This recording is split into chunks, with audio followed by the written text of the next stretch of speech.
Halo, jumpa lagi bersama saya Angelina Setia. Pada pertemuan kali ini kita akan membahas tentang hakikat demokrasi yang bersumber dari Pancasila. Ada 4 pokok pembahasan yang kita bahas pada hakikat demokrasi yang bersumber dari Pancasila ini. Yang pertama, definisi demokrasi, teori atau konsep singkat, dan selanjutnya definisi singkat demokrasi Pancasila. Yang kedua, latar belakang historis, sosiologis, dan politik tentang demokrasi yang bersumber dari Pancasila. Yang ketiga, esensi dan urgensi demokrasi Pancasila. Dan yang keempat, tantangan demokrasi Pancasila beserta solusi singkatnya. Sebelum kepada pembahasan teman-teman, jangan lupa like, komen, dan subscribe channel YouTube saya. 1. Pengertian demokrasi. Secara etimologis, demokrasi berasal dari bahasa Yunani, yaitu demos dan kratos. Demos berarti rakyat, sedangkan kratos berarti pemerintahan atau berkuasa. Jadi, dalam pengertian ini, demokrasi adalah keadaan negara di mana sistem pemerintahannya serta kedaulatannya berada di tangan rakyat. Para ahli memberikan definisi demokrasi. 1. Menurut Aristoteles, demokrasi adalah kebebasan setiap warga negara untuk saling berbagi kekuasaan.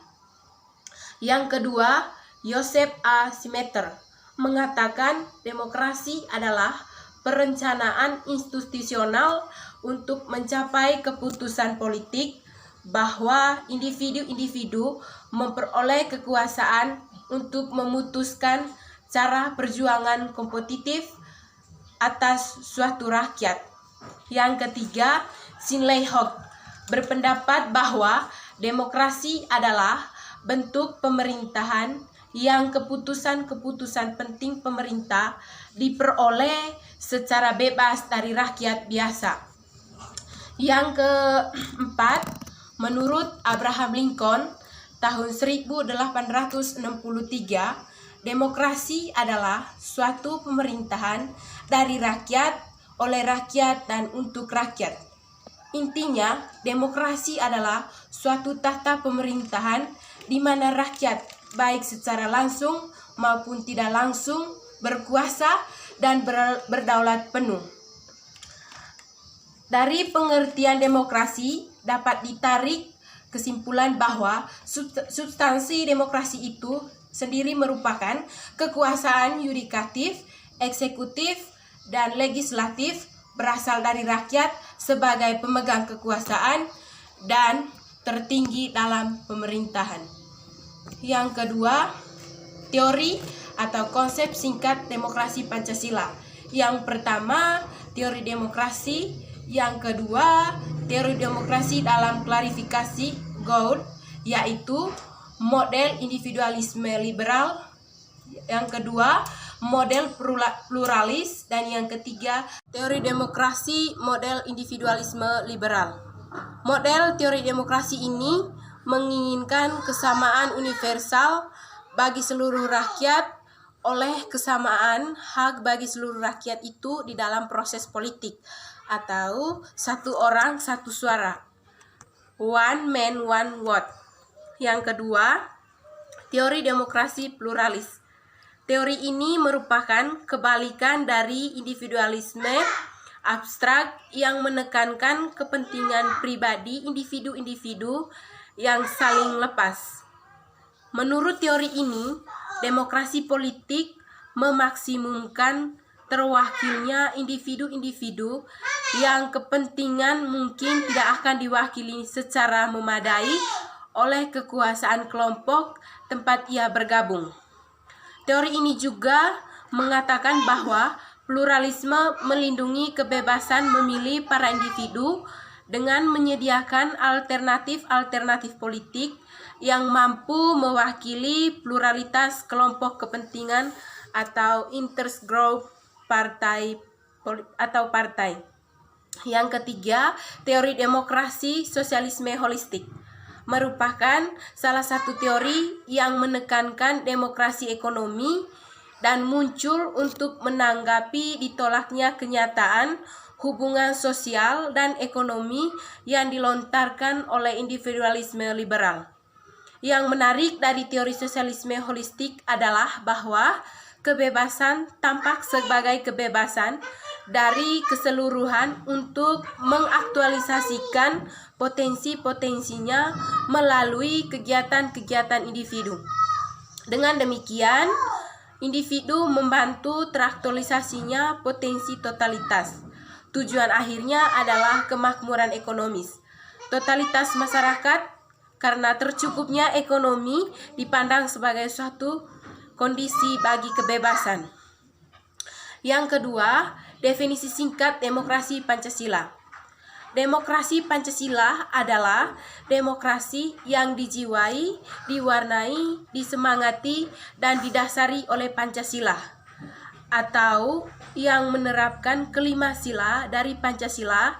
Atau demokrasi Pancasila adalah demokrasi yang bersumber dari tata nilai dan kepribadian bangsa, yaitu nilai-nilai Pancasila, ketuhanan yang Maha Esa, kemanusiaan yang adil dan beradab, persatuan Indonesia, kerakyatan yang dipimpin oleh hikmat kebijaksanaan dalam permusyawaratan perwakilan, keadilan sosial bagi seluruh rakyat Indonesia.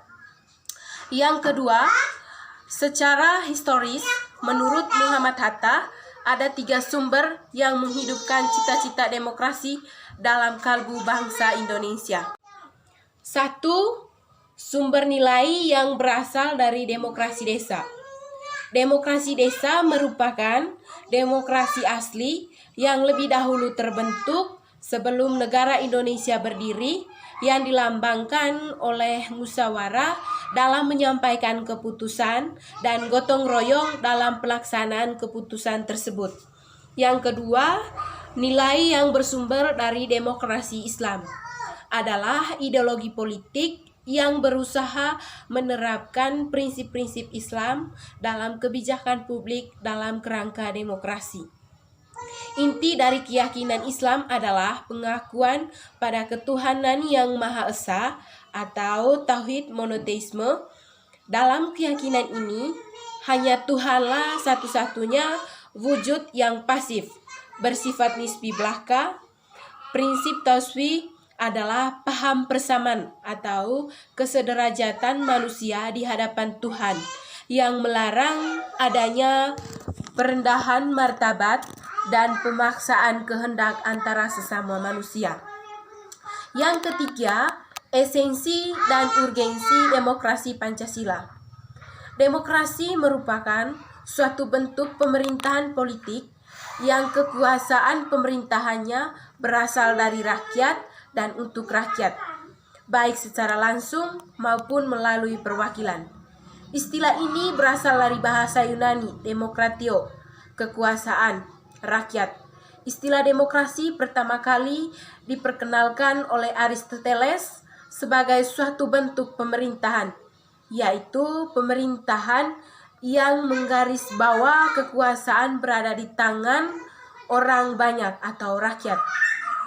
Demokrasi langsung merupakan suatu bentuk demokrasi di mana setiap rakyat memberikan suara atau pendapat dalam menentukan suatu keputusan.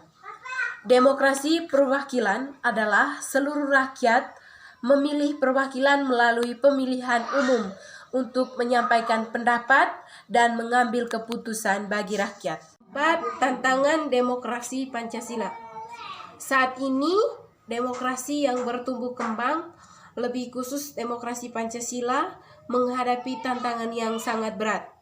Ada 2 hal pokok yang menjadi tantangan itu. Yang pertama, rakyat melawan oligarki yang sudah lama bercokol dan menjadi penyakit Indonesia sejak Orde Baru. Oligarki ini tumbuh dalam kondisi kapitalisme yang digerakkan negara. Karena kapitalis lokal Indonesia di era Orde Baru dan Orde Lama tidak kuat, bahkan tidak ada, para kapitalis itu terbentuk karena patronase klientelistik dengan pemerintah, terutama Orde Baru. Patronase klientelistik adalah sistem hubungan kekuasaan di mana penguasa sebagai patron dan para supporter teristimewa orang dekat sebagai klien. Di sini, Orde Baru yang dikuasai militer menjadi pelindung utama bagi para kapitalis yang hidup karena kong-kali-kong dengan penguasa. Segitiga inilah yang kemudian membentuk oligarki di Indonesia, mulai dari pusat hingga daerah. Rakyat banyak dirugikan oleh oligarki ini. Selanjutnya, solusi dari tantangan demokrasi Pancasila. Yang pertama, sebagai ideologi terbuka, Pancasila perlu memberikan ruang untuk terciptanya dinamisasi kehidupan masyarakat, demokratisasi dan fungsionalisasi atau refungsionalisasi lembaga-lembaga pemerintah dan lembaga-lembaga masyarakat. Yang kedua, sebagai bangsa yang heterogen, masing-masing pihak menghargai perbedaan. Artinya, persatuan menghilangkan identitas daerah, dengan kata lain, persatuan yang sinergik, yaitu Bhinneka Tunggal Ika, adalah solusi kehidupan modern dalam berbangsa dan bernegara sehingga tidak ada istilah homogen. Itu saja materi yang saya paparkan pada pertemuan kali ini. Semoga bermanfaat. Terima kasih.